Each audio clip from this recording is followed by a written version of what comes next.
maybe 3 months before we actually passed the legislation, I spoke to a death penalty seminar class at Loyola University School of Law. Okay.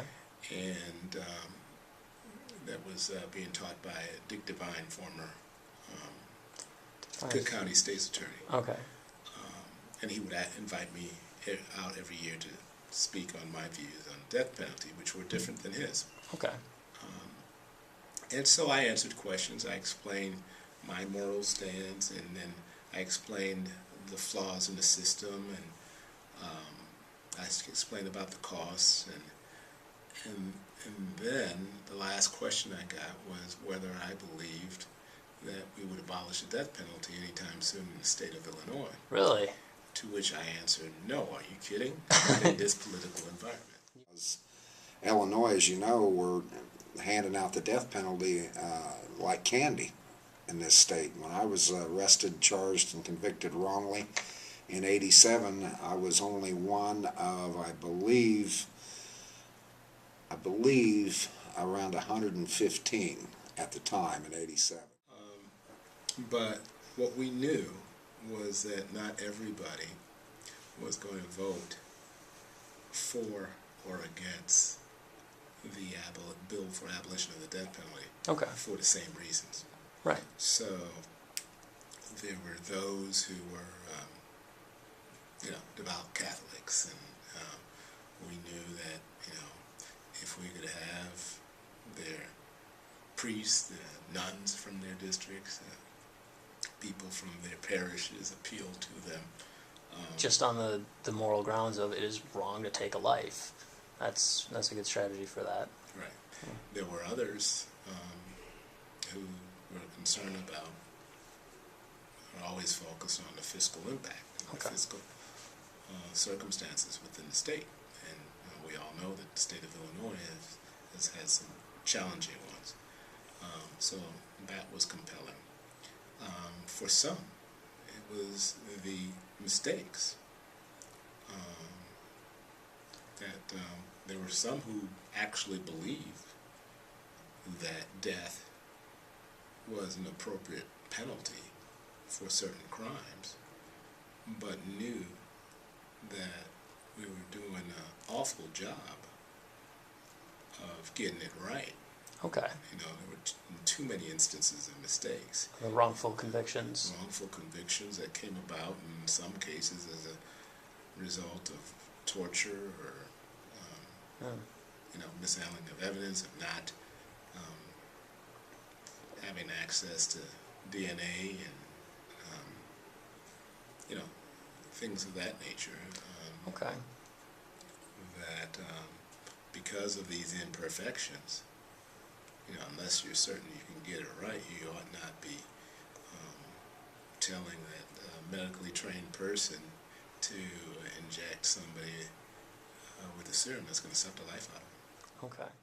Well, working in the coalition, which was kind of a unique organization because it was literally a single issue organization. The sole purpose was abolition of the death penalty. And so you had people from all walks of life, from liberal union activists to Catholic lay people to other religious people. I don't think we really ever had any conservatives there, although there is a conservative view that the death penalty, the government shouldn't be involved in the business of killing. But people with very different views on a lot of subjects, very practical view that it simply didn't work, that we shouldn't be in the business of killing people. Other people had a religious view, other people had a moral or ethical view. In the last 5 or 6 years, the sort of economic view that it's a huge waste of very scarce resources. The coalition was interesting in the fact that there were a lot of different views, a lot of people came from different places. It started out taking a moral stand because you have to understand after the death penalty was reinstated in the late 70s and early 80s, there was virtually no opposition to the death penalty. public support ran in the 80 percentile. It was just an accepted fact that there was going to be a death penalty. And so the only real reason for opposition was moral or religious, and the coalition tried to spread the word that it was morally offensive and ethically wrong for the state to execute people. But then what happened, as we were able to see how the death penalty actually worked in practice, and people started being exonerated, and we started realizing that we were sending a frightening number of innocent people to death row, it became clear that as a practical matter, the death penalty simply didn't work. It gave the entire criminal justice system a black eye because it was not limiting itself to, the people who proponents of the death penalty thought should be sentenced to death, the worst of the worst criminals. We were sending not only not the worst of the worst criminals, people who may be guilty but didn't deserve the death penalty, but we were sending innocent people to death row. From day one, I told them I didn't do this. I had a corroborated alibi, which remains corroborated to this very day. No physical evidence, no forensic evidence, no DNA, nothing tying me to that crime except the testimony of a town drunk and a mentally ill woman. I can accept somebody's making an honest mistake because we're human. But even then, very, very seldom will they apologize for it. Very seldom will they admit there's been any wrongdoing. And that's just plain wrong when it comes to a person's life.